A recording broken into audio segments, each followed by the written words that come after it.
Preparar aquí. Pues buenas tardes de nuevo.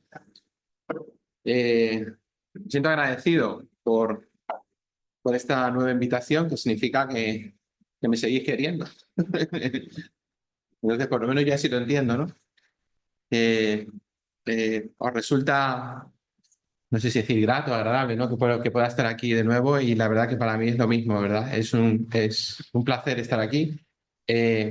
Hace un par de semanas se supone que era cuando tenía que venir, pero bueno, hubo asuntos que me surgieron y no tuve que aplazar. Pero de nuevo decir que pues es una alegría estar aquí entre los hermanos, cantando estas canciones que Manuel sabe, ¿no? Que a mí me impactan, y esta era un poco spoiler, la última que hemos cantado. Digamos, tiene bastante del contenido de lo que vamos a ver esta tarde, ¿no? Para empezar, después de leer este salmo, os voy a hacer una pregunta. ¿Qué opináis de estas palabras, esta frase? Es imposible estar agradecido y no ser feliz. Pensad, es imposible estar agradecido, es decir, si en tu vida hay un sentimiento de gratitud por todo aquello que te ocurre, es imposible que eso conviva con otra cosa que no sea la felicidad. Es una frase que leí hace tiempo en un libro. Leí también otro libro, un libro cristiano, de un tal, creo que se llama Pablo Mirón, que se llama La amargura, el pecado más contagioso. Un libro muy pequeñito, pero que es muy agudo en cuanto a la comprensión de la vida humana. Habla de la amargura. Cuando alguien cae en la amargura, lo que viene a decir este libro es que la culpa no es de las cosas malas que ocurren en su vida, sino de su decisión de permitir que esas cosas malas sean como un disco que está continuamente sonando en su cabeza. Y hacer esta distinción es vital para nosotros. Una cosa es lo que nos ocurre, y otra cosa es nuestra manera de comprender y procesar aquello que nos ocurre. Son dos cosas completamente distintas, y que por el bien de nuestra propia salud haríamos bien en distinguir. Una cosa es lo que me pasa, y otra cosa cómo comprendo y cómo proceso aquello que me pasa. ¿Qué hago con ello? Por ejemplo, esta es una idea que está en la Biblia en Proverbios 18:14. ¿Verdad? Que una cosa es lo que me pasa y otra cosa es cómo reacciono ante lo que me pasa. Es un proverbio conocido que dice que el ánimo del hombre le sostendrá en su enfermedad. Pero ¿quién sostendrá a un ánimo angustiado? Es decir, lo que te dice este proverbio es que la circunstancia, la enfermedad puede sobrellevarse con la actitud adecuada. Se puede sobrellevar la enfermedad. Pero si la actitud es de angustia o de amargura, entonces puedes estar enfermo o no. Que la verdad que hay poca esperanza, digamos, para tu alma, para tu felicidad, digamos. Por lo general, la actitud es más importante que la circunstancia. Digo por lo general, puede haber circunstancias que realmente sean terribles y la actitud, la verdad, no sea tan importante, pero en general es más importante nuestra actitud que aquella circunstancia por la que estamos viviendo, la que estamos atravesando. Lo voy a ilustrar con una historia, ¿verdad? Hay una historia de un judío que acudió a su rabino para contarle lo desgraciado que era. El rabino le preguntó: hijo mío, dime por qué, qué te pasa, qué es lo que te ocurre. Y este le dijo: mire, vivo en una casa pequeña, de una sola habitación, y en esa casa convivimos mi padre, mi suegra, mi mujer, mis 4 hijos y yo, y todos tenemos que hacer toda la vida ahí y dormir todos ahí. Y la verdad es que me siento bastante desgraciado, bastante miserable por lo pequeña que es mi casa. Y le pedí una solución. Deme una solución, dígame qué puedo hacer. Entonces el rabino le dijo: te voy a dar una solución, pero es imprescindible que me prometas que me vas a obedecer. Dice: vale, si usted me da una solución, yo se lo prometo. Entonces el hombre aceptó, y el rabino le preguntó: ¿cuántos animales tienes? Y dijo: tengo una vaca y un burro. Dice: muy bien, mete la vaca y el burro a vivir contigo y vuelve la semana que viene. El hombre intentó protestar, pero bueno, ¿pero cómo? Dice: no, recuerda que me has prometido que me ibas a obedecer en todo lo que yo te dijera. Así que accedió. Pasó una semana y la semana siguiente volvió este hombre a hablar con el rabino y le dijo el rabino, bueno, ¿qué tal ahora? Dice el hombre cuando esto, dice, horrible. Yo no sé cómo se le ocurrió a usted la idea de que metiera el burro y la vaca dentro de la casa, porque la situación es horrible. No solamente no ha mejorado lo que yo le vine a contar, sino que ahora es todo mucho peor que antes. Ahora, encima de estar mi padre, mi suegra, mi mujer, mis 4 hijos y yo, ahí tenemos una vaca y un burro ensuciando todo. Dice, y la verdad que la situación es catastrófica, es terrible, no lo soporto. Entonces el rabino le dijo, bien, sigue obedeciéndome. Vuelve a sacar afuera los animales y vuelve la semana que viene. El hombre fue a casa, sacó los animales, volvió la semana siguiente y el rabino le preguntó, ¿qué tal ahora? Y dice el hombre, la verdad es que mucho mejor, ¿eh? Hay que reconocer que da gusto estar en la casa sin los animales. De verdad uno ni nota que está ahí mi padre, mi suegra, mi mujer, los 4 hijos, ni lo notamos. La verdad que la situación ha mejorado muchísimo y ahora realmente estamos contentos. ¿Qué hizo el rabino aquí? Pues consiguió cambiar no las circunstancias del hombre, las circunstancias eran exactamente las mismas con las que él había venido al principio, sino que lo que cambió fue su perspectiva, su actitud ante las circunstancias. Las circunstancias eran las mismas, pero su perspectiva ante esas mismas circunstancias era diferente. Del mismo modo pasa con nosotros y con la gratitud de la que hemos cantado. La gratitud debe trabajarse mediante ese medio de gracia que se conoce como la meditación. Cuando digo medio de gracia, es que Dios nos regala todo, ¿verdad? Pero nos da cuchillo y tenedor a veces para comernos aquello que nos regala también y tenemos que usarlos, ¿no? La meditación cambia nuestra perspectiva ante las mismas circunstancias si le añadimos la gratitud. Si aprendemos a ser agradecidos cuando pensamos en las cosas que el Señor hace. Se nos suele enseñar la necesidad de practicar las disciplinas espirituales. La meditación es una de ellas. Y esta disciplina espiritual tiene una manera de funcionar parecida a 2 cosas que son habituales y que no son unas disciplinas, sino que vienen a nuestra vida si nos descuidamos. Una es la amargura, de la que ya hemos hablado un poquito, y otra es la preocupación. Las 3 cosas, la meditación, la amargura y la meditación, consisten en hacer que tu mente le esté dando vueltas a algo. La diferencia está en cuál es el objeto al que tu mente le da vueltas. ¿Qué es lo que tú decides que ocupe tu pensamiento? ¿Qué es lo que tú decides, digamos, roer con los dientes de tu mente constantemente? En la amargura, el objeto del pensamiento suelen ser los agravios del pasado, a los que culpamos de nuestra infelicidad del presente.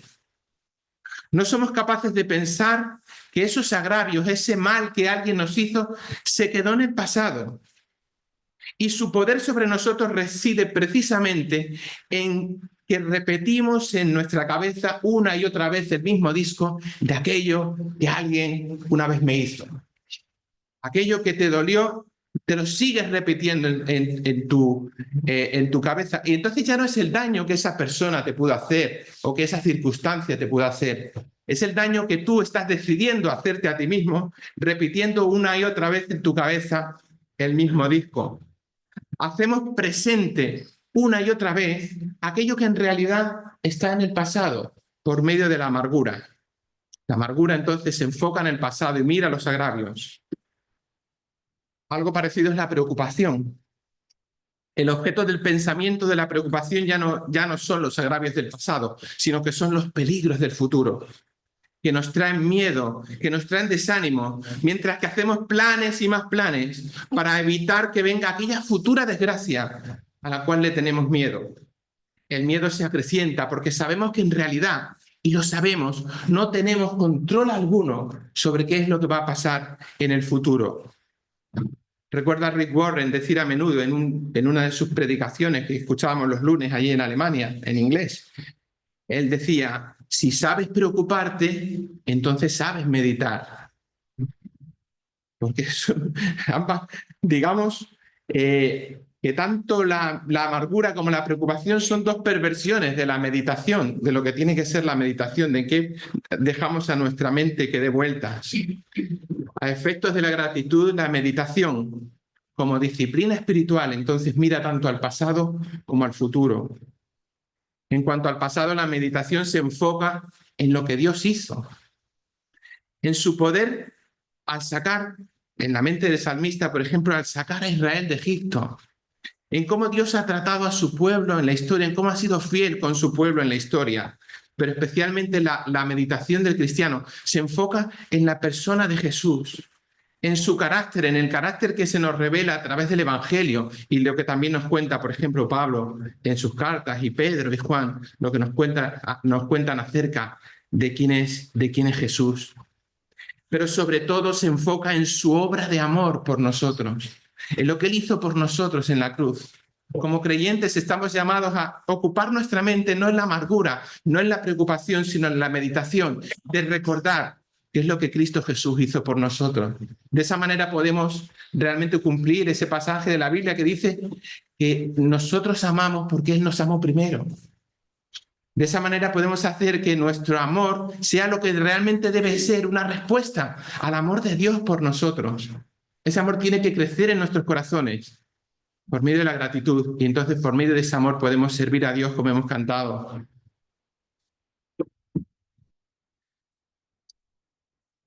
A causa de la meditación, Pablo puede decir esa frase que si Dios no escatimó ni a su propio Hijo, sino que lo entregó por todos nosotros. O sea, Pablo pensaba eso. Entonces Pablo medita, dice, ¿cómo no nos dará con Él todas las cosas? Lo que Él hizo en el pasado garantiza mi futuro, pero como veremos en la vida de este salmista, no solamente consiste en recordar lo que Dios ha hecho en el pasado, en los grandes hechos de la revelación, en lo que la Biblia nos cuenta, sino que tenemos también que recordar una y otra vez todos los ejemplos de fidelidad que Él ha mostrado en nuestras vidas, que Él muestra como respuesta a nuestras oraciones, como la respuesta también a nuestras oraciones que no son lo que nosotros habíamos pedido, pero con el tiempo nos damos cuenta de que era lo que realmente necesitábamos. Ya hemos dicho, él va mostrando entonces su fidelidad en nuestras vidas por medio de las cosas de cada día. Hay cosas que damos por sentadas y tenemos que meditar en ellas también con gratitud. La vida, el aire, el sustento diario, el trabajo, el abrigo, todo aquello que de tanto abundar en nuestra sociedad occidental casi lo damos por sentado. Pero deberíamos pensar y deberíamos dar gracias a Dios por ello y dejar que nuestra mente dé vueltas acerca de lo que Dios nos regala cada día, pero también aquellas intervenciones especiales de Dios en nuestra vida. Y de esta manera, con este ejercicio de meditación, vamos comprendiendo el carácter de Dios. Hemos visto el aspecto de la meditación del pasado, lo que Dios ha hecho, tanto en la historia general como en nuestra historia particular. Pero la meditación, como la preocupación, también tiene un enfoque en el futuro. Ya hemos dicho que no tenemos control sobre lo que pasará, pero tenemos en la palabra numerosas promesas que Dios sí está en control y que nada de lo que ocurre lo hará sin el permiso de un Dios que es todopoderoso, que es bueno y que ha declarado que nos ama. Eso lo ha demostrado en el pasado, ¿verdad? Lo vimos en lo que decía Pablo. El que no escatimó a su propio Hijo, ¿cómo no nos dará en el futuro también todas las cosas? Este Salmo 138 nos muestra a un salmista practicando y declarando con su boca su gratitud a Dios y expresando las razones de esa gratitud. Y el resultado es que en su vida hay gozo. Y esto es lo que deseo también que ocurra en las vidas de cada uno de nosotros. Dicen los 3 primeros versículos: te alabaré con todo mi corazón. Delante de los dioses te cantaré salmos. Me postraré hacia tu santo templo y alabaré tu nombre por tu misericordia y tu fidelidad, porque has engrandecido tu nombre y tu palabra sobre todas las cosas. El día que clamé me respondiste, fortaleciste el vigor de mi alma. Aquí expresa el salmista su decisión personal. Va a alabar al Señor con todo el corazón y lo va a expresar con todo el cuerpo. Él va a cantar con su boca. Versículo 1 dice, te alabaré con todo mi corazón y delante de los dioses te cantaré salmos. David dice que va a cantar delante de los dioses. ¿Cómo podemos interpretar esto? Pues yo entiendo que en primer lugar se refiere que va a cantar delante de criaturas que sabemos que rodean al Señor. Si queremos saber más de esto, podemos leer los primeros capítulos de Apocalipsis, que no los vamos a leer ahora, o el prólogo del libro de Job. Son criaturas tan poderosas que en comparación con nosotros deben ser consideradas como dioses. Pero no es a ellas quien alabamos, sino que alabamos delante de ellas a Dios, quien es el único digno de recibir toda la alabanza. Volvemos al libro de Apocalipsis. Todas esas criaturas rodean al Señor, pero una y otra vez se dice, solo el Señor, solo Dios que está en el trono y solo el Cordero es digno de recibir toda la gloria, la honra, la alabanza y el poder, etcétera, ¿no? Pero también hay otra idea sugerente. Delante de los dioses. También puede querer decir delante de aquello que adora las personas de este mundo.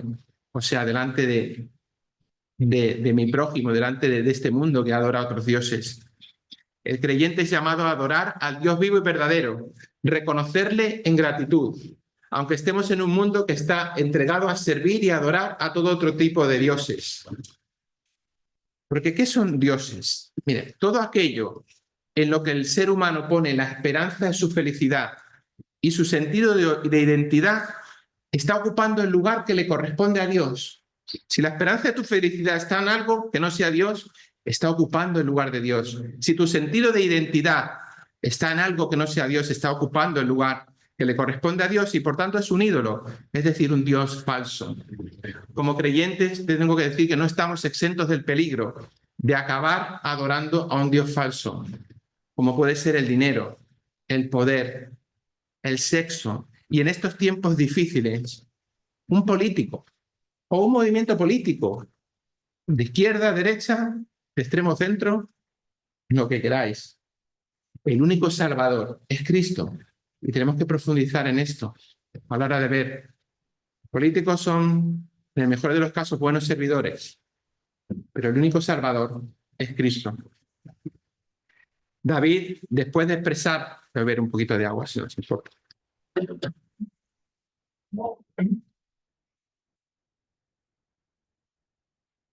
Después de expresar David que va a poner todo su corazón en la alabanza, él declara que va a postrarse con su cuerpo. Dice, me postraré hacia tu santo templo y alabaré tu nombre, por tu misericordia y tu fidelidad, porque has engrandecido tu nombre y tu palabra sobre todas las cosas. C.S. Lewis, un escritor cristiano muy recomendable, hablaba de la necesidad del creyente de expresar con su cuerpo su sumisión y adoración a Dios. En realidad lo decía por contraste en la boca de un personaje de uno de sus libros que se llamaba Scrutopo en español, en un libro que se llama Las cartas del diablo a su sobrino. Para quien no lo sepa, este libro son una serie de cartas de ficción en la que hay un diablo veterano que está destinado en las oficinas del infierno y entonces va dando consejos mediante cartas a un diablo más joven sobre cómo hacer su trabajo para apartar de la fe y por tanto de la salvación a un ser humano, al que llama el paciente. Siempre dice, tu paciente esto, tu paciente lo otro, ¿no? Es un libro muy recomendable y de mucha, ¿cómo se dice?, perspicacia, ¿no? Que comprende muy bien detalles muy sutiles. Pero entre tantos de sus muchos consejos, que son consejos para apartar a esta persona de la fe, le da el siguiente consejo. Dice, por lo menos se les puede convencer de que la posición corporal es irrelevante para orar, ya que olvidan continuamente, y tú debes recordarlo siempre, que son animales y que lo que hagan con sus cuerpos influye en sus almas. Es decir, hay una conexión entre nuestro interior y nuestro exterior. Y miren, entregamos nuestro cuerpo a aquello que nos entusiasma, a aquello que nos llena de alegría. No hay más que ir a ver un partido de Las Palmas, no sé, y que meta un gol, ¿verdad? En el último minuto. O sea, la gente no se queda así, oye, qué gol más interesante, ¿no? La verdad que siento alegría de que haya metido un gol, ¿no? Sino que saltan con los brazos en alto y hacen que todo su cuerpo se exprese. Y lo mismo con Dios, se dice, me postraré hacia su santo templo. Postrándote das, digamos, con tu cuerpo también estás hablando, estás diciendo qué lugar ocupa Dios y qué lugar ocupas tú. ¿Qué hace David en el versículo 3 cuando afirma lo que dice el versículo 3? El día que clamé, me respondiste, fortaleciste el vigor de mi alma. Pues aquí lo que está haciendo es meditando, es pensando. El día que clamé, tú me respondiste, fortaleciste el vigor de mi alma. Él hace el ejercicio de recordar, de hacer que su mente se recree en las veces que el Señor le ha respondido cuando clamó. Hace que su mente se recree en la respuesta del Señor a su oración. Por cierto, el Señor no solo quitó las circunstancias difíciles de su vida, a lo mejor ni siquiera quitó las circunstancias difíciles de su vida. A lo mejor las circunstancias difíciles de su vida seguían estando ahí, pero Él dice que me respondiste fortaleciendo el vigor de mi alma. Dio a su alma fuerza y vigor, y eso es lo que necesitamos desesperadamente. No tanto que Dios cambie nuestras circunstancias, sino que en medio de nuestras circunstancias Dios dé a nuestras almas, a nuestros corazones, fuerza y vigor. Dios no es una teoría, aunque pueda haber teorías, ¿verdad?, acerca de Dios y podemos pensar cosas y meditar también y estudiar cosas, pero Dios no es una teoría. En su palabra nos invita a probarle, a gustar su bondad, acudiendo a Él en nuestra vida. Y nosotros debemos ejercer nuestra fe yendo a Dios, acudiendo a Dios en nuestra vida en medio de nuestras circunstancias. La propia palabra nos invita a ello. Dice el Salmo 34:8, gustad y ver que es bueno el Señor. Gustadlo, probadlo. Bienaventurado el hombre que confía en Él. Hay muchas cosas interesantes, hay muchas cosas profundas que se pueden aprender, se pueden saber acerca de Dios. Pero Dios, en primer lugar, nos invita a gustar y ver que es bueno, a experimentarlo, a entablar una relación con Él y a conocer quién es Él. No a conocer acerca de Él, sino a conocerle a Él en la manera que Él tenga de actuar en nuestras vidas. Volvamos al versículo 2. Dice, me postraré hacia tu santo templo y alabaré tu nombre por tu misericordia y tu fidelidad, porque has engrandecido tu nombre y tu palabra sobre todas las cosas. Al recordar lo que el Señor ha hecho por él, David es capaz de vislumbrar el carácter del Señor, un carácter que se dibuja a través de sus acciones, y viendo ese carácter le alaba por ese carácter. Él expresa algo así como cuando dices, qué bonito eres, ¿no? Pero con otras palabras, ¿verdad? Hay algo en su corazón que salta y le alaba al ver el carácter de Dios. Le alaba por su manera de ser. Le alaba por su misericordia y por su fidelidad. El Señor es fiel a sí mismo y a sus hijos. Él ha hecho un pacto con su pueblo y Él es fiel. Él se compadece de nosotros, aunque no lo merecemos. Somos invitados a pensar de manera continua en esta fidelidad y en esta misericordia que constituyen el carácter de Dios, y a cantar, postrarnos y alegrarnos por ello. En presumen a expresar nuestra gratitud. La misericordia se compone de dos palabras, ¿verdad? Miseria, misericordia. Cordia es corazón. El corazón se inclina hacia la persona que no puede hacer nada, ¿verdad? Que está impotente, que está en miseria. Y Dios es un Dios que se inclina hacia nuestra necesidad. Cuando no podemos, Él nos ve, siente compasión de nosotros y interviene en nuestras vidas. Somos invitados a pensar continuamente en esta misericordia de Dios. De esta manera, por medio de su misericordia y su fidelidad, Dios engrandece su nombre y sus hijos comprueban que su palabra y sus promesas son verdaderas y son firmes. Habla de alabar su nombre. El nombre es la expresión de la persona misma y de su carácter. Necesitamos, hermanos, experimentar la bondad del Señor, teniendo paciencia, que significa perseverancia, hasta comprobar cómo Dios es fiel a sus palabras y a sus promesas. También necesitamos dedicar nuestros pensamientos y nuestros sentimientos a comernos el coco, entre comillas, de manera positiva, pensando en quién es Dios, en su misericordia, en su fidelidad. Haríamos muy bien como creyentes en fortalecer el sentimiento de gratitud por la esperanza que Dios nos ha dado en Cristo. Bien, David se ha regocijado por el pasado, por lo que Dios ha hecho en su vida. Ahora pasa a regocijarse por el futuro. Dicen los versículos 4 al 6.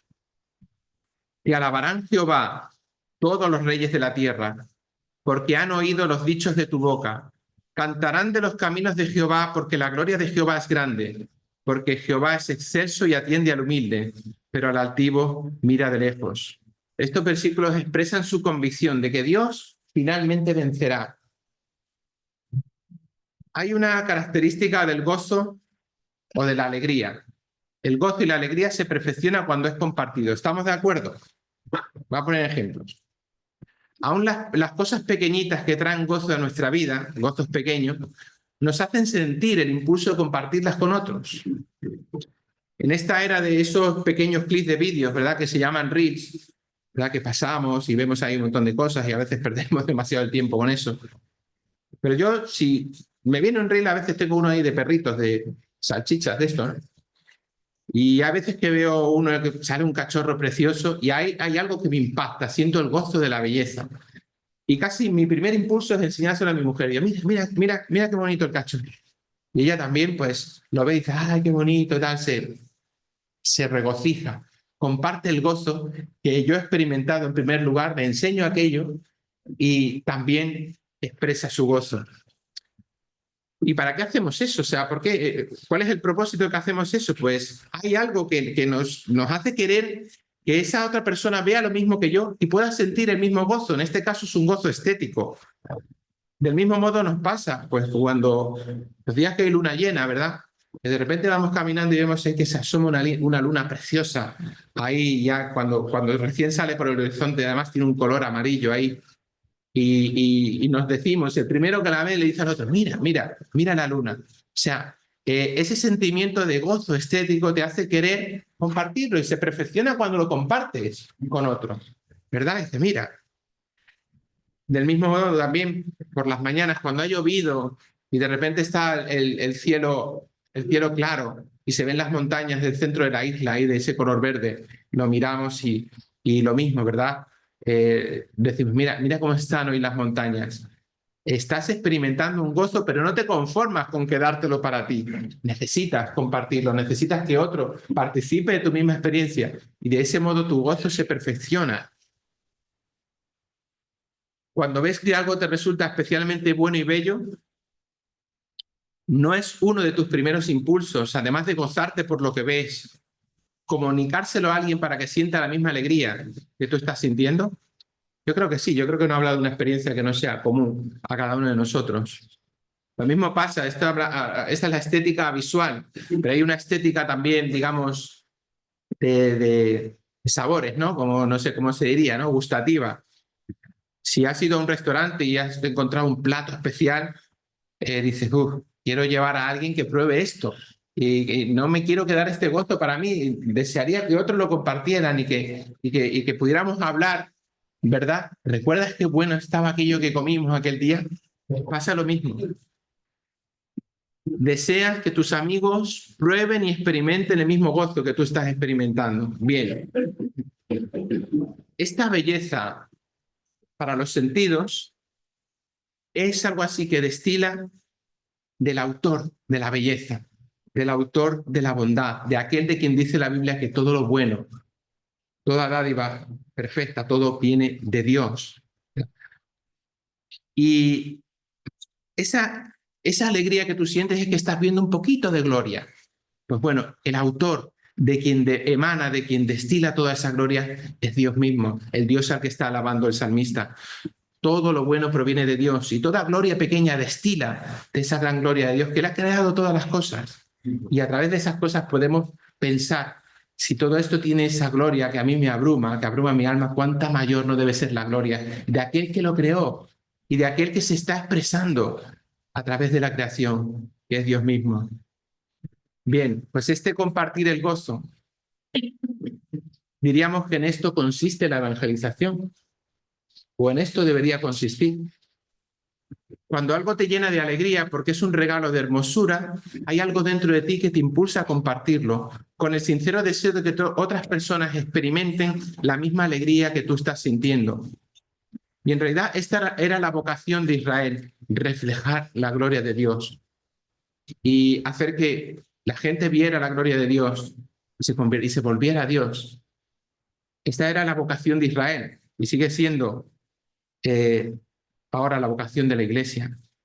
David muestra su absoluta confianza en que esa misión de Israel iba a tener éxito y por eso dice en el versículo 4, Te alabarán, Jehová, todos los reyes de la tierra, porque han oído los dichos de tu boca, cantarán de los caminos de Jehová, porque la gloria de Jehová es grande.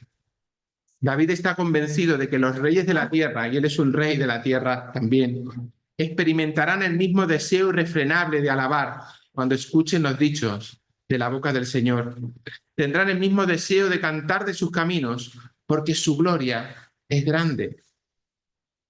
Pero la característica que a continuación dice David, que es la que hace saltar nuestros corazones de alegría, es que Dios nos impresiona con los reyes, esos reyes a los que el salmista acaba de mencionar, sino que Él mira a las personas humildes, les atiende. Quien para ti puede cruzarte por la calle no significa nada, es una persona de la que Dios creó cada célula, en la que Dios se recreó creando cada célula, una persona destinada a la gloria, a una gloria que si, decía C.S. Lewis también, que si viéramos en lo que esa persona se puede convertir, estaríamos tentados de adorarla por lo que Dios va a hacer en nosotros. Dios mira a las personas humildes, les atiende.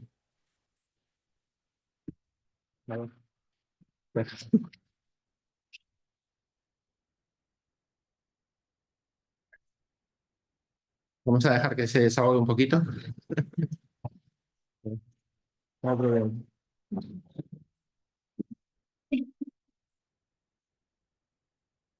Creo que el Señor quería que yo parara un poco, ¿verdad? El ritmo, bien. Dice que Jehová atiende al humilde, mira al humilde. Mira a las personas humildes y les atiende. Piensen en esto. El Dios supremo del universo, el creador de los cielos y de la tierra, el creador del tiempo, está dispuesto a considerar los asuntos de los seres humanos. Y no solo de los seres humanos, sino especialmente de aquellos a quienes nosotros podemos considerar insignificantes. Dice que Jehová es excelso, pero atiende al humilde. Pero al altivo, dice, mira de lejos. El altivo es el soberbio, el orgulloso. ¿No nos hace esto pensar y estallar de alegría y adoración, pensando que no somos nadie, pero el Señor se ha dignado a mirarnos, nos ha amado? Cantábamos ahí lo de gusano, ¿no? Esa palabra que sale en la Biblia no habla de la dignidad del ser humano, habla del tamaño del ser humano comparado con Dios, ¿verdad? De lo poco y lo insignificante que es el ser humano, si se quiere comparar, se quiere medir a Dios. Pero el hombre está hecho a la imagen de Dios y Dios mira al humilde. Nos hace pensar, estallar de alegría, de adoración, pero también de agradecimiento, porque Él se ha humillado hasta nosotros. En estos versículos podemos también meditar en algunas cosas, porque lo que estamos hablando es de la gratitud. Vamos de pie. Y es que existen enemigos de la gratitud en nuestra vida y podemos ver algunos aquí. ¿No es verdad que a veces creemos que hay que ser un rey para poder estar agradecido? Me explico. Todo nos tiene que salir bien. Todos tienen que estar a nuestro servicio y todos tienen que hacer lo que nosotros queramos. Y cuando todo sea perfecto, entonces voy a adorar a Dios, entonces le voy a alabar. Entonces, y solo entonces, cuando todo sea como yo quiero que sea, entonces puedo alabar a Dios, puedo agradecerle. Spoiler, ese entonces no va a llegar nunca. Nunca va a ser todo perfecto, ¿verdad? Eso no lo tenemos que quitar del corazón.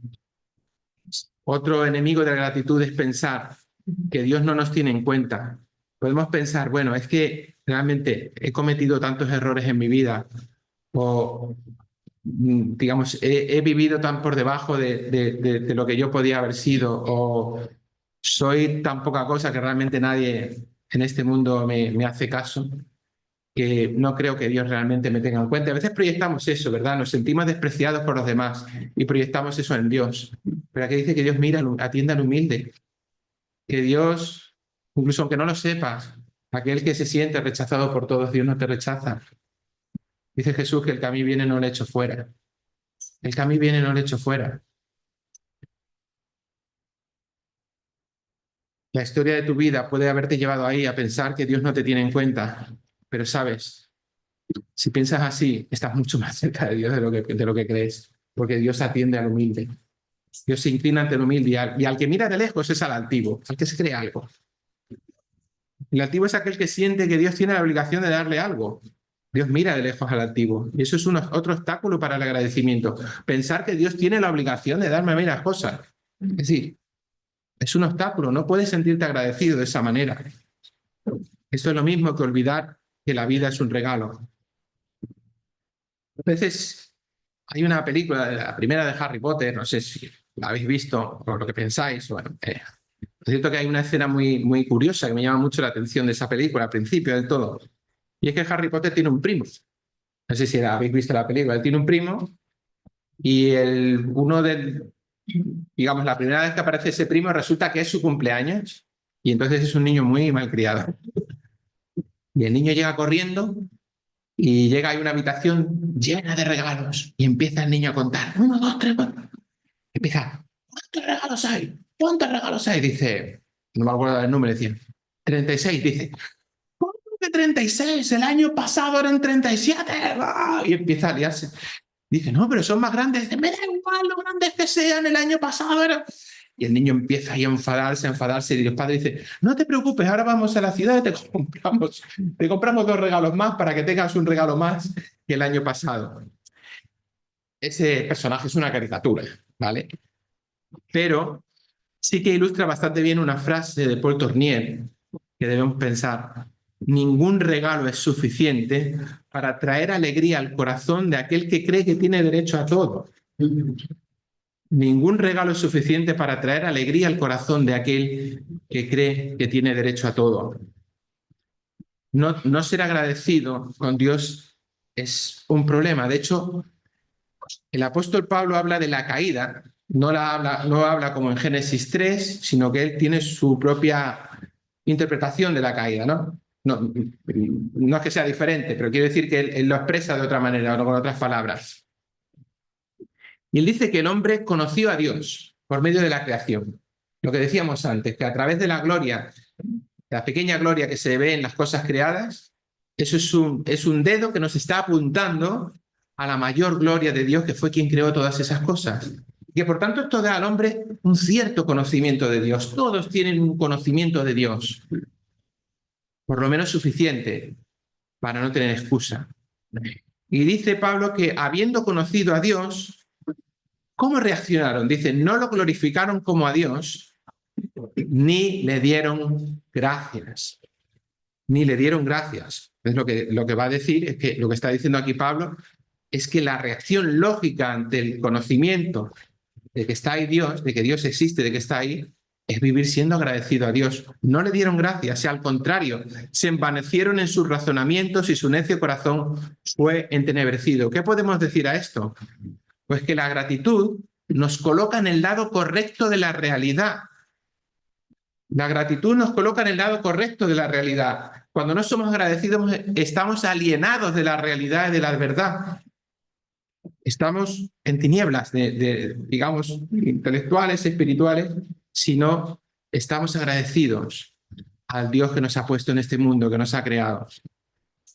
Podemos pensar, ¿a qué cosa creen tener derechos las personas en la etapa de la vida, en la época de la vida en la que estamos? Vivimos en un lugar del mundo y en una etapa de la historia en la que todo parecen ser derechos. Vivimos en un lugar del mundo y en una etapa de la historia en la que todo parece ser derechos, lo cual tiene el efecto colateral de privarnos de un sentido de gratitud, porque si tengo derecho a todo, entonces no tengo por qué estar agradecido por nada. Es una especie de obligación, de deber, ¿verdad?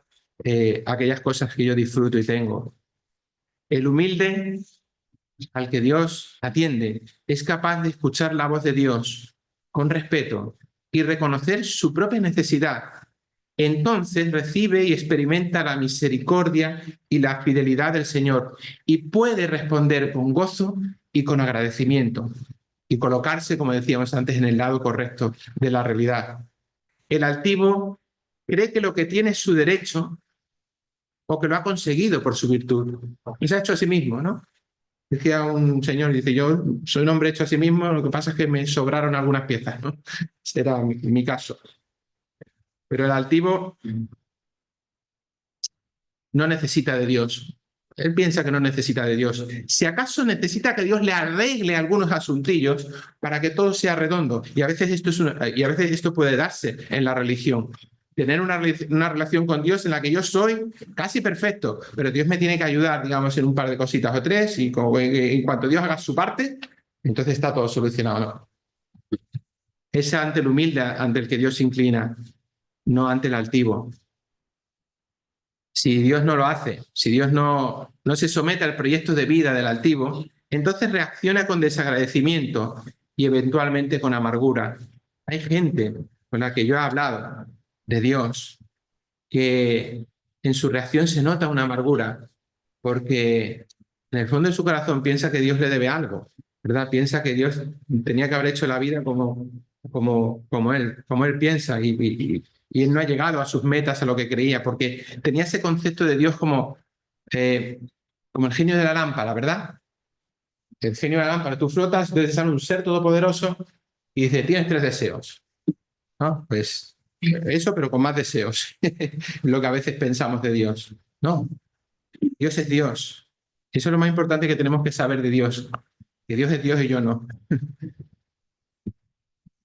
El salmista sigue meditando, ¿verdad? Sobre su futuro, sobre el futuro. Ahora ya no piensa tanto en la victoria futura de Dios sobre reyes y poderosos, sino en su propio futuro, en las manos del Señor. Y esto dice en los 2 últimos versículos. Dice, si anduviere yo en medio de la angustia, tú me vivificarás. Contra la ira de mis enemigos extenderás tu mano y me salvará tu diestra. Jehová cumplirá su propósito en mí. Tu misericordia, Jehová, es para siempre. No desampares la obra de tus manos. Estos versículos expresan su convicción de que nuestro futuro está en sus manos y nadie podrá frustrar sus planes de bien para con sus hijos. Este texto me recuerda bastante a lo que Pablo expresa en Romanos 8, 31 al 39.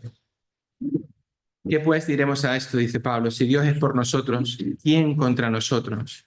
El que no escatimó ni a su propio Hijo, sino que lo entregó por todos nosotros, ¿cómo no nos dará también con él todas las cosas?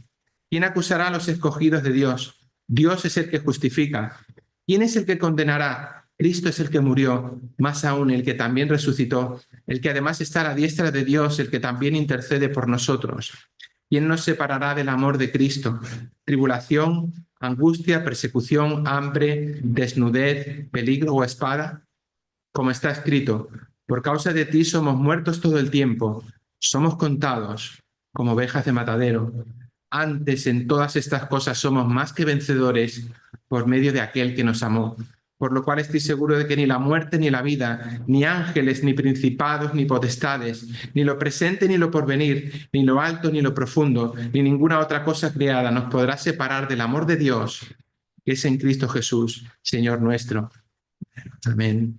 En estos 2 versículos del Salmo 138, vemos que Dios nos ofrece 2 tipos de protección. En primer lugar, nos ofrece protección de la propia angustia de nuestro corazón. Si anduviere yo en medio de la angustia, dice, tú me vivificarás. En segundo lugar, nos ofrece protección de la ira de nuestros enemigos. Contra la ira de mis enemigos extenderás tu mano y me salvará tu diestra. ¿Ven que hay 2 enemigos aquí? Hay un enemigo interno, ¿verdad? Que es esa angustia del corazón, y un enemigo externo. Pues aquí el Señor ofrece protección contra las dos. Ambas cosas son inevitables, ¿verdad? Si alguien te ha dicho que algo así como acepta al Señor en tu vida y todos tus problemas se arreglarán, algo así, o una versión que te suena a ti como eso no lo dice la Biblia por ninguna parte. Eso no es lo que el Señor ofrece. Aquí ofrece vivificar tu corazón en medio de la angustia y en medio de situaciones difíciles, el control de la situación por parte de Dios, ¿verdad? Es su salvación al final. Jesús nos enseñó en la parábola del sembrador que ambos enemigos son inevitables. Nos cuenta en esa parábola que hay una semilla que cae entre pedregales y que son aquellos que al oír la palabra dice que la recibe con gozo. Y Jesús dice que cuando viene la aflicción o la persecución por causa de la palabra se apartan. Jesús no dice que se aparta si viene la persecución o si viene la aflicción, sino no, cuando viene. Es decir, aquel que cree, si cree en profundidad no se aparta, pero si su fe es superficial, si realmente dice, ah, mira, esto me gusta, yo sigo aquí, pero no han comprendido bien lo que ha creído, Jesús dice, cuando viene, que va a venir la aflicción, es decir, el conflicto interno, porque dentro de nosotros también nos rebelamos contra lo que Dios está haciendo en nuestra vida. Cuando viene el conflicto interno y el conflicto externo, estas personas dicen que se apartan. Jesús no dice entonces si viene la persecución, sino cuando viene. Por tanto, también, yo sé, algo que he apuntado aquí pensando en esto. El otro día le decía a mi mujer que a veces estamos equivocados y pensamos que si tenemos problemas, si lo pasamos mal, entonces probablemente nos hemos equivocado al interpretar la voluntad de Dios. A lo mejor nadie te dice eso así, pero a veces lo pensamos. Es que, claro, tiene problemas, pues fíjate, es que se equivocó, ¿no? No, a lo mejor no. Todo lo contrario. O sea, es posible que sea precisamente la voluntad de Dios lo que te va a meter en problemas, lo que va a hacer que la situación de tu vida sea difícil. Y lo que somos llamados es a perseverar en medio de estas circunstancias y a recordar y a mirar, meditar en el futuro, meditar en las promesas de Dios, que es lo que dice aquí luego el salmista. El Señor cumplirá su propósito en mí. Aunque podamos tener gente, cuando dice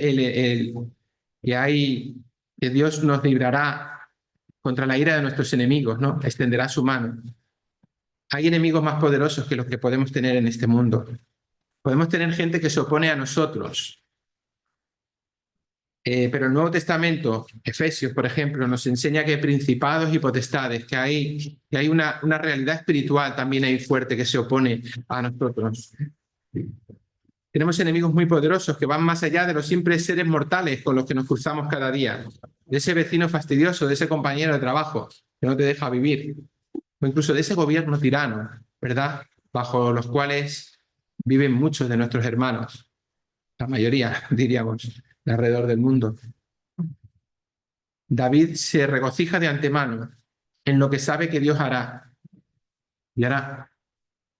Pensemos, somos conscientes de que el Señor está pendiente de nosotros. Somos conscientes de que el Señor no nos ha abandonado o nos hemos dejado vencer por el derrotismo y por la amargura. Hace un tiempo, recuerdo, en una asamblea de la FIEI, de ahí en algún sitio por Valencia, por ahí, un hermano precisamente de Sevilla contaba que habló con otro hermano, que era alguien de la asamblea de Sevilla, no recuerdo a quién, pero igual conocéis la historia que os voy a contar ahora. Y este contaba cómo su hija había sido criada en la iglesia y se había apartado, no quiso saber nada del Evangelio, aunque había recibido la escuela dominical y una educación cristiana a lo largo de toda su vida, y este hombre anciano de una iglesia allí en Sevilla. Y contaba que esta chica se había ido a vivir a París. Y mientras estaba en París, la semilla del Señor está ahí y va haciendo su trabajo, ¿vale? Mientras estaba en París, dice que pasó por un tiempo difícil, por un tiempo complicado, de angustia y de problemas, y que estaba esperando para cruzar una calle que el semáforo se pusiera en verde, y que de repente llegó una señora que no conocía de nada y se acercó por detrás y le dijo en francés: el Señor todavía no se ha olvidado de ti. Y se marchó. Y la mujer siguió su camino, pero esta palabra llegó a su vida en un momento tan adecuado que la llevó a recordar, realmente a darse cuenta de que el Señor no se había olvidado de ella. Ella podía haber pensado que realmente he decepcionado tanto todo lo que me han enseñado que no hay esperanza para mí. Y a lo mejor eso es realmente lo que latía dentro de su corazón en medio de todos los problemas que estaba pasando. Pero le vino aquella palabra de aquella mujer, aquel ángel, digamos, un ángel de carne y hueso, que le dijo: el Señor no se ha olvidado de ti, y se volvió al Señor. Y contaba la historia de cómo esta chica había regresado al Señor, no de esta manera. El Señor nos llama a predicar el Evangelio, pero no nos necesita, ¿verdad? El Señor sabe mover los hilos en la vida de las personas. Pero esta historia la cuento porque es posible que hayas olvidado la misericordia del Señor. Es posible que estés pasando por una etapa de confusión, pero puedo decirte, en base al carácter del Señor, que es compasivo y fiel, que Él no se ha olvidado de ti. Que a lo mejor simplemente estás luchando de manera fiel y a veces pasas por tus dudas o pasas por tus problemas y te puede decir: el Señor no se ha olvidado de ti. Y esto nos lleva al versículo 8, que es la gran confesión de confianza que hace aquí David. Dice el versículo 8. Hay una canción muy bonita ahora que es este versículo: Jehová cumplirá su propósito en mí. Tu misericordia, Jehová, es para siempre. No desampares la obra de tus manos. Miren, hay una cosa que me llama la atención de la Biblia. No voy a explicarlo aquí. O sea, no voy a explicar la solución, qué significa, por qué lo hace. No lo sé, pero me llama la atención y debemos imitar lo que hace la Biblia, que es: acaba de expresar una gran promesa del Señor y luego le pide al Señor que cumpla su promesa. Pero bueno, pues sí, es así.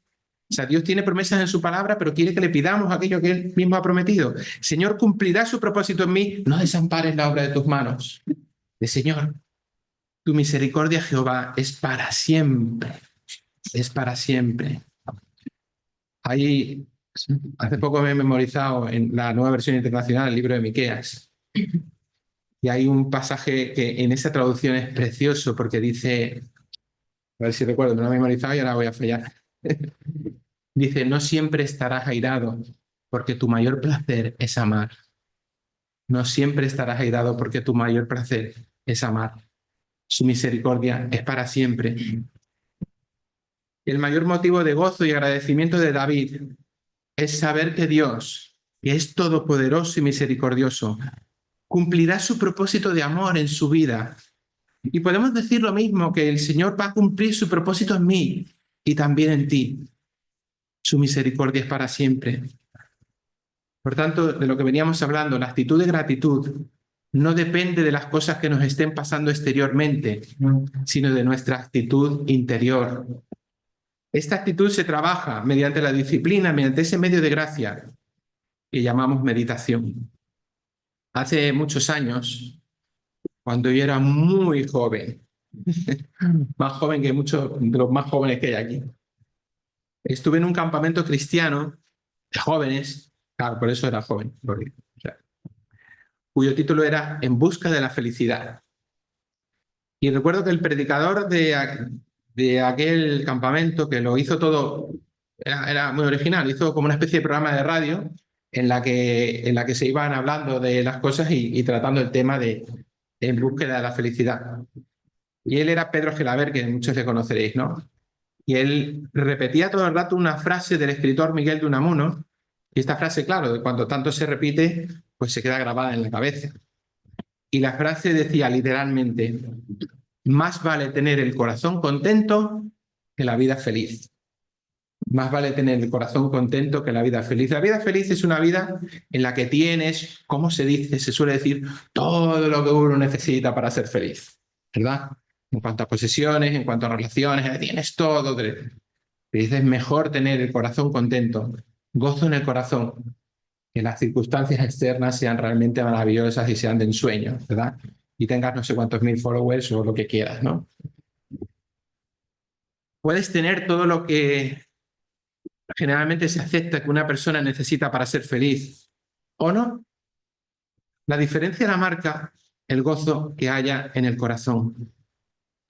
La gratitud, que como dije antes, debe trabajarse mediante ese medio de gracia que llamamos meditación, cambia nuestras perspectivas ante las mismas circunstancias, como vimos en la historia del rabino y su feligrés, las mismas circunstancias, pero la gratitud cambia nuestra perspectiva, vemos las cosas de una manera diferente.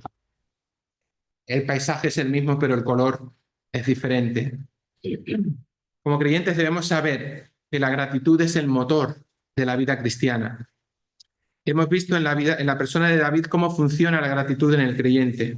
Y en este sentido hay un versículo en el Nuevo Testamento que para mí es clave. Es Hebreos 12:28, que dice: así que recibiendo nosotros un reino inconmovible, tengamos gratitud y mediante ella sirvamos a Dios, agradándole con temor y reverencia. La gratitud es el motor de la vida cristiana.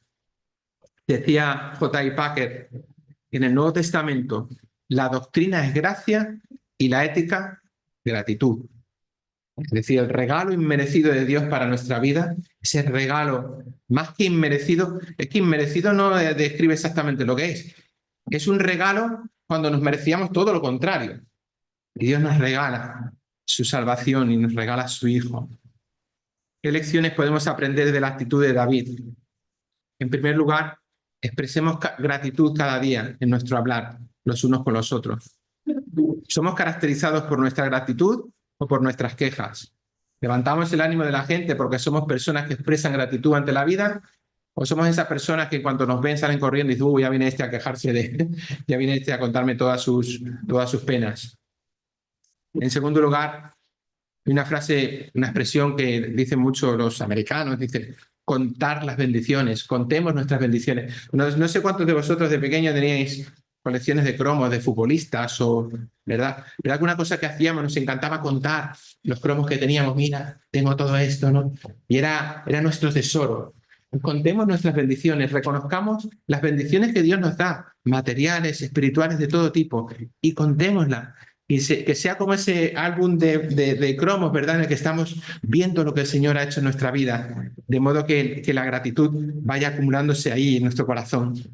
¿Damos por sentado todo lo bueno que viene a nuestra vida? No, bueno, es que esto en realidad sí, claro, tengo todo esto, pero no, quiero más, quiero otra cosa. No me paro a pensar, no me paro a agradecer lo que Dios me da. A lo mejor aprendemos a contarlo y una y otra vez, no dejando de sorprendernos de todo lo que tenemos sin merecerlo, solo por el amor con el que Dios nos ama. En tercer lugar, hablemos con otros y contémosles las razones de nuestro agradecimiento. Seamos contagiosos, para que no sea un deber, ¿verdad? Compartir nuestra fe, que no sea un deber que decimos: es que esta semana tengo que predicarme a 5. 5 al día por lo menos, porque si no, no. Realmente seamos contagiosos, que esa gratitud, digamos, podamos expresarla también en nuestras conversaciones con otros. En cuarto lugar, armados de sentimientos de gratitud, expresemos nuestro amor a Dios y a los demás así, con alegría, sabiendo que hay una recompensa enorme por encima de las dificultades que podamos pasar en el momento presente. Como dijimos antes, en el Nuevo Testamento, la doctrina es gracia y la ética gratitud. Vivamos agradecidos. Entonces, ¿qué? ¿Hay motivos para vivir una vida de agradecimiento? O quizá te preguntes: ¿cómo puedo yo también incorporarme a esta vida de gratitud? Una vida que Jesús llamó vida abundante. Él dijo: yo he venido para que tengan vida y para que la tengan en abundancia. La gran señal de la misericordia y de la fidelidad de Dios es que Él envió a su Hijo a morir por amor a este mundo, a morir en una cruz para restaurar su relación con el ser humano, porque Dios desea, anhela. Dice Santiago que Él anhela celosamente el Espíritu que ha hecho morar dentro de nosotros. Y yo ese Espíritu lo interpreto con minúscula. Dios sopló su aliento de vida en el hombre y Él anhela, digamos, ese Espíritu que ha hecho soplar en el hombre, Él anhela tener esa relación con el ser humano. Y la anhela tan profundamente que para salvar la gran dificultad, la gran cima que constituye el pecado, envió a su Hijo a morir, a pagar por el castigo que merecíamos tú y yo. Esa es la gran señal de la misericordia y fidelidad de Dios. Por eso dice Pablo: el que no escatimó a su Hijo, sino que lo entregó por todos nosotros, ¿cómo no nos dará también con Él todas las cosas? De esta manera Dios puede perdonar nuestros pecados por medio de la obra de su Hijo. De esta manera nos puede dar el don de la vida eterna, que no es una vida que dura para siempre, sino es que sí, también, pero que es la vida eterna. Lo eterno no tiene fin en el futuro, pero tampoco en el pasado. O sea, es una vida a la que nos incorporamos, la propia vida de Dios que Él nos regala aquí y ahora. Es una obra que hizo Cristo en la cruz para poder vivir para siempre en comunión, en una relación de amor con aquellos a quienes creó y a quienes nos amó.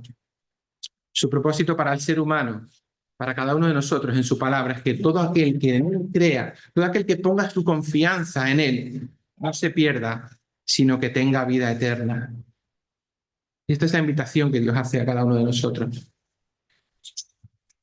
La historia de Dios está contada en la Biblia, pero no se queda en sus páginas. No se queda en las páginas de la Biblia. Dios llama a cada persona a formar parte de esa historia. Dios está llamando a cada persona a arrepentirse de haber vivido de espaldas a Dios, a volverse a Dios, a recibir en su vida el perdón de los pecados y a comenzar una vida de relación con Él. Una vida que comienza aquí, para ti y para mí, pero que se extiende para la eternidad.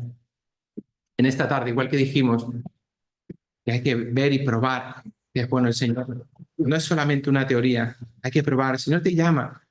El Señor te llama y simplemente estás a una oración de distancia, a reconocer tu pecado, a decirle, Señor, quiero empezar esta relación contigo, quiero vivir contigo, quiero que tú seas mi Señor. Quiero saber que en medio de mis dificultades, en medio de mis problemas, en medio de la oposición de la gente, tú estás conmigo y que vas a cumplir tu propósito en mí. Puedes experimentar la gracia del Señor en tu vida, invitándole a entrar, aceptando el perdón de tus pecados que te ofreció en la cruz, que le costó el precio de la sangre de su Hijo, y comenzando a partir de ese momento a vivir una vida de aprendizaje junto a Él. Si aún no lo has hecho, pues yo te invito a que lo hagas. No tiene que ser aquí, ahora, en este momento, pero sí que hables con alguna de las personas de esta iglesia y digas, yo quiero comenzar este camino, yo quiero dar media vuelta en mi camino y vivir una vida de comunión con Dios. Yo quiero vivir en el lado correcto de la realidad. Pues que el Señor bendiga su palabra.